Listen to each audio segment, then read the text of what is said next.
Okay, everybody, in one of my last videos I said that when I had time and stuff I'd go through some of the basics of the etrac and get a little more in-depth, and we've got rain today, so I decided this will keep me busy. I'll make you guys a video of some of the basics and get into some more of the other stuff, and we'll see together what happens. First thing I'm going to do, turn on the power, and I'm going to turn on my backlight. Yeah, that looks really good. I can see it. Hopefully you guys can see it really good. I'm on a coin program right now, but we're going to get into the we're going to get in and look at some of the different things here. So we're going to hit the menu button. And I was just playing around a little bit. That's the first thing that'll come up usually when you hit your menu button. And if you go down and hit select, arrow down, then arrow right, and you've got MindLab modes or your own modes you can make. And here's one I was just playing with last night. And what it is, it's coins, it's knocking out bottle caps, it's accepting jewelry, taking out pull tabs, and I just want to get out and play with it a little bit and see if how well it works, and when I get time, and how I did that. But here's my other modes. Here's one that I really like. I'll go ahead and load this for you real quick. Just hit my detect button right here, and then when it asks yes or no, hit yes, hit your arrow, and there it is. And as you can see, that whole screen is black except a few small areas. I have used this program very successfully in high trash, and just found unbelievable amounts of silver and good targets in some of the trashiest areas. That's one of the most amazing things about this machine is first off is its ability in those trashy areas to separate the targets, and then the second thing is, even with this much discrimination, this machine will look through that trash and look through all those things that you have rejected out, and still find what you want to find. It's an amazing machine. But that's one of my favorites for. I mean, it's got to be really high trash, and otherwise coin hunting and stuff, I usually just use a coin program, maybe a little bit modified, and we'll get into that too. So let's go back to my menu.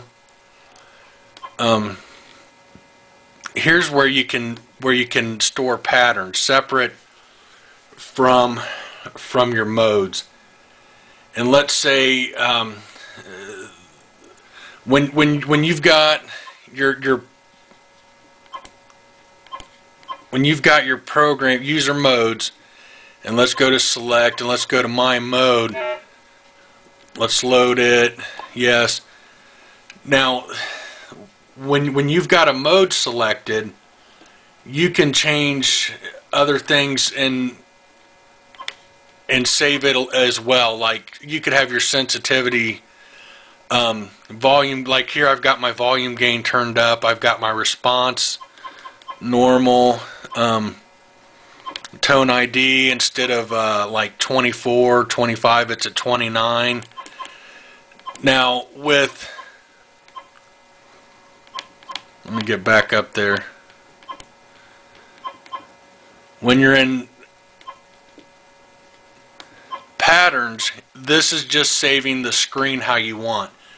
But what's nice about it, if in one of your modes you've got something similar, you know, that you want to use, you can change this pattern over there, or you can just hit this pattern and set up your you know, however you want to change it, deep on, deep off.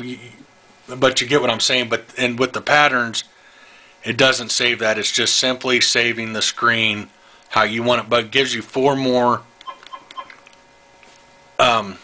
patterns. other than you know what I hope you guys understand what I'm saying. It's different than your modes. Your modes, you can change everything. Patterns, you're just changing your screen, but you can load it and select your stuff. It's just not going to save it the same. But you can hit a mode and then go into your patterns and pick another mode.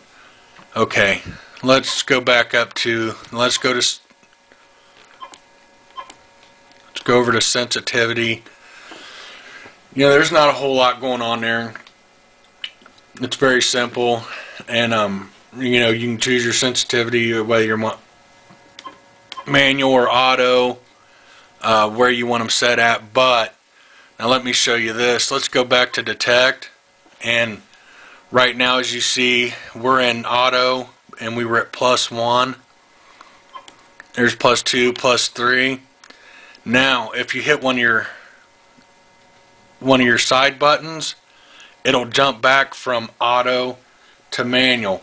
So instead of going into your menu screen, you know, like right there, now we're in well, let me see, there we're in manual, there we're at +3, +2, +1. Now we hit that over there, we can adjust manual and run it in manual. Very simple to jump back and forth. That's a really good feature, I think. I run in manual most of the time. I find, you know, I can bump it up to +3 and still get really stable. It seems like when I'm in auto, when I'm in manual, it seems to be a little more erratic and a little more falsing than I like. But you know, I'm still getting used to that. I've been playing with it a little bit more. So now let's